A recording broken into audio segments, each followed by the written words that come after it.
नमस्कार विद्यार्थियों। पिछले वीडियो में हमने अध्ययन किया था भाषा के विविध रूप का, जिसके अंतर्गत हमने मूल भाषा, विभाषा, बोली, राष्ट्रभाषा, राजभाषा, संपर्क भाषा, मानक भाषा, इनके बारे में अध्ययन किया। अब हम आगे अध्ययन करते हैं हिंदी की बोलियाँ। विद्यार्थियों, अपनी जो हिंदी भाषा है, इसकी उत्पत्ति हुई तो इसमें कौन कौन सी बोलियाँ, चाहे बोलियाँ बोल दे हम, चाहे उपभाषाएं बोले, चाहे विभाषा बोले, किन किन का मिश्रण हुआ इसके साथ, उसका अध्ययन हम करेंगे। विद्यार्थियों, इसमें से बहुत ही गूढ़तम प्रश्न पूछा जाता है, तो ज़रा ध्यान से समझें और इन्हें याद करें। हिंदी केवल खड़ी बोली का ही विकसित रूप नहीं है। देखो, अपने पुस्तकों में जब पढ़ते हैं तो ऐसा बताया जाता है कि अपनी हिंदी भाषा की उत्पत्ति है, उसका जो स्वरूप बताया गया है कि संस्कृत भाषा से इसकी उत्पत्ति हुई है, संस्कृत भाषा हिंदी की जननी है। मैं आपको बताता हूँ कि संस्कृत के दो स्वरूप बने थे। संस्कृत भाषा है दो भागों में बंटी थी, एक वैदिक और एक लौकिक। वैदिक ग्रंथों में जो प्राचीन ऋग्वेद, पुराण, ये जो ग्रंथ हैं, इनकी जो भाषा है वो वैदिक संस्कृत है। इसके अलावा अन्य जो संस्कृत भाषा के जो ग्रंथ मिलते हैं, जिनके अंदर ऐतिहासिक घटनाओं को वर्णन किया गया है, यहाँ किन्हीं दंत कथाओं का लेखन किया गया है, इन सब की जो भाषा है वो है लौकिक संस्कृत। और फिर लौकिक संस्कृत से ही पाली भाषा आई, पाली भाषा से फिर प्राकृत भाषा बनी, प्राकृत से फिर अपभ्रंश बनी, और फिर उस अपभ्रंश के अनेक भाग बने, जिसमें खड़ी बोली का भी नाम आता है। तो हम जहाँ तक पढ़ते हैं या सुनते आए हैं, उसमें यही हमें पढ़ने को मिला है कि हिंदी की उत्पत्ति में खड़ी बोली का महत्वपूर्ण योगदान रहा है। लेकिन केवल खड़ी बोली ही नहीं थी, इसके अलावा और भी कई जो बोलियां थी, उनका भी हिंदी की उत्पत्ति में काफ़ी सहयोग रहा है। तो ऐसी कौन सी बोलियां थी जिनका हिंदी भाषा में मिश्रण किया गया है, उनका हम अध्ययन करेंगे। तो विद्यार्थी, मैं आपको बता दूं कि 5 प्रमुख जो बोलियां थी, उन बोलियों ने हिंदी के साथ अच्छा तालमेल बनाया था। कहने का तात्पर्य है, ये जो 5 बोलियां हैं, या इन्हें आप विभाषा भी बोल सकते हैं, इनमें से काफ़ी शब्द हैं अपनी हिंदी में प्रयुक्त किए गए। नीचे जैसे तालिका बना करके मैंने समझाया है, आपको बहुत अच्छी लगी होगी। इसके मैं फॉर्मूले भी बताऊंगा, आपको याद करने के ट्रिक बताऊंगा। तो पहली जो विभाषा है या बोली है वो है पश्चिमी हिंदी, उसके बाद में पूर्वी हिंदी, उसके बाद में पहाड़ी, उसके बाद में बिहारी, उसके बाद में राजस्थानी। आपको मैं उल्टे क्रम से एक बार बता देता हूँ कि जैसे अपनी राजस्थानी जो विभाषा है, इस राजस्थानी विभाषा में से बहुत से शब्द है अपनी हिंदी में प्रयुक्त किए गए। राजस्थानी भाषा में अनेक बोलियां हैं, लेकिन उनमें से ये जो 7 बोलियां मैंने नीचे दर्शाई है, इनमें से शब्द हैं वो हिंदी में लिए गए। समझ में आया होगा कि अपनी जो मारवाड़ी बोली है, उसमें से कुछ एक शब्द हिंदी भाषा में प्रयुक्त किए गए। अपनी मेवाड़ी जो बोली है, इसमें से भी कुछ शब्द है वो हिंदी में शामिल किए गए।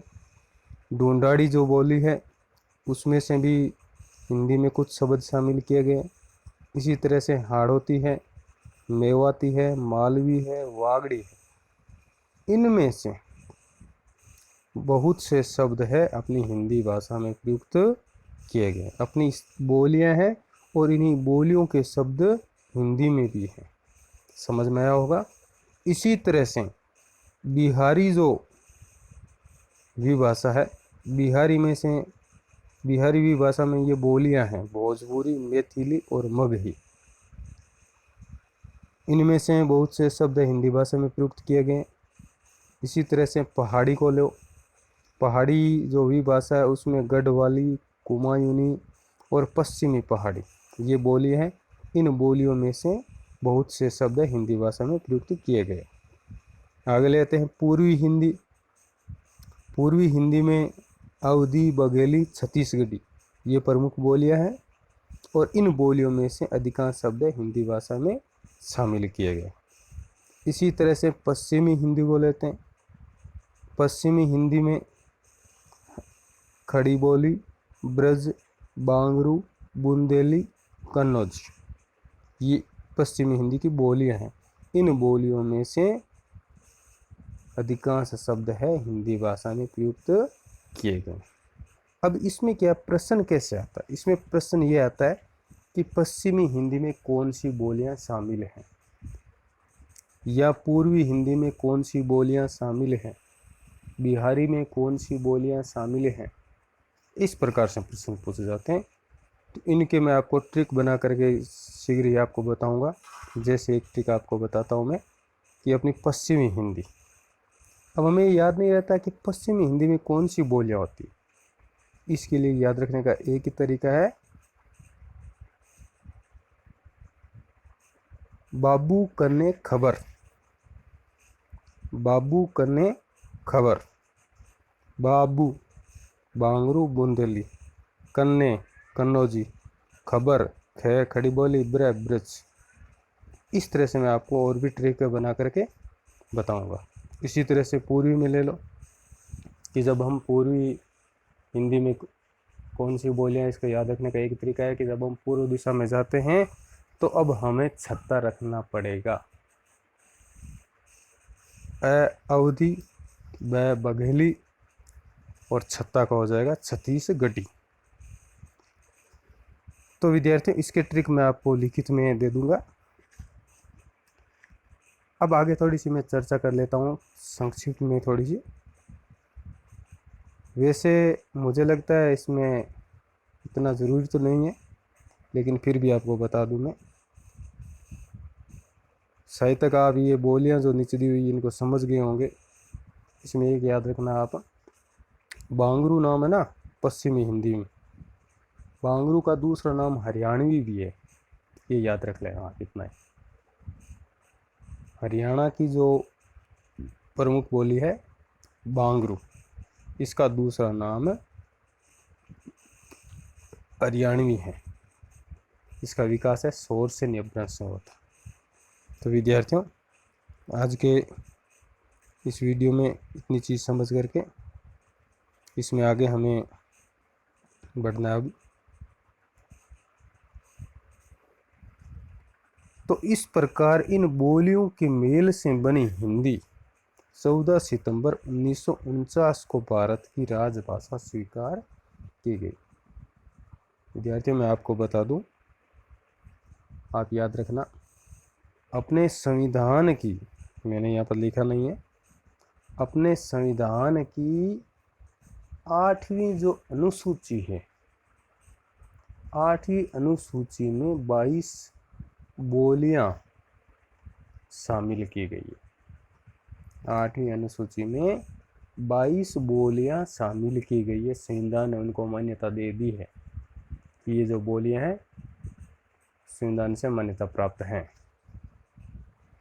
उसमें अपनी राजस्थानी जो बोली लो या संवी भाषा बोल दो आप, इसका अभी तक कोई स्थान नहीं बन पाया। इसके लिए अपने राजस्थानी काफ़ी संघर्ष भी कर रहे हैं। तो इसमें ये प्रश्न एक बनता है कि हिंदी को किस स्वरूप में स्वीकार किया गया। तो हिंदी को राष्ट्रभाषा के रूप में स्वीकार न करके राजभाषा के रूप में स्वीकार किया गया, जिसके बारे में मैंने आपको पीछे बताया था अभी कि राष्ट्रभाषा क्या होती है और राजभाषा क्या होती है। कब शामिल किया गया हिंदी को राजभाषा के रूप में स्वीकार कब किया गया? 14 सितंबर 1949 को। इसीलिए प्रतिवर्ष 14 सितंबर को हिंदी दिवस मनाया जाता है। याद रखना ये चीज़, हिंदी दिवस को मनाया जाता है प्रतिवर्ष 14 सितंबर को। भारतीय संविधान में राज्यों और केंद्र शासित प्रदेशों के लिए हिंदी के अतिरिक्त 22 अन्य भाषाएं राजभाषा स्वीकार की गई है। सॉरी, यहाँ पर राजभाषा नहीं होकर के यहाँ पर राज्य भाषा होगा, टाइपिंग में थोड़ी गलती हो गई है। तो 22 अन्य भाषाएं राज्य भाषा स्वीकार की गई है। राज्यों की विधानसभाएं बहुमत के आधार पर किसी एक भाषा को अथवा चाहे तो एक से अधिक भाषाओं को अपने राज्य की राज्य भाषा घोषित कर सकती है। इसमें कोई विशेष बात नहीं है। इसमें केवल यही विशेष बनता है कि कितनी भाषाएं या कितनी बोलियां शामिल की गई है। तो 22 शामिल की गई है संविधान की 8वीं अनुसूची में। एक प्रश्न तो ये बनता है, और दूसरा बनता है 14 सितंबर 1949 को हिंदी को राजभाषा के रूप में स्वीकार किया गया। तो विद्यार्थियों, आज के वीडियो में इतना ही।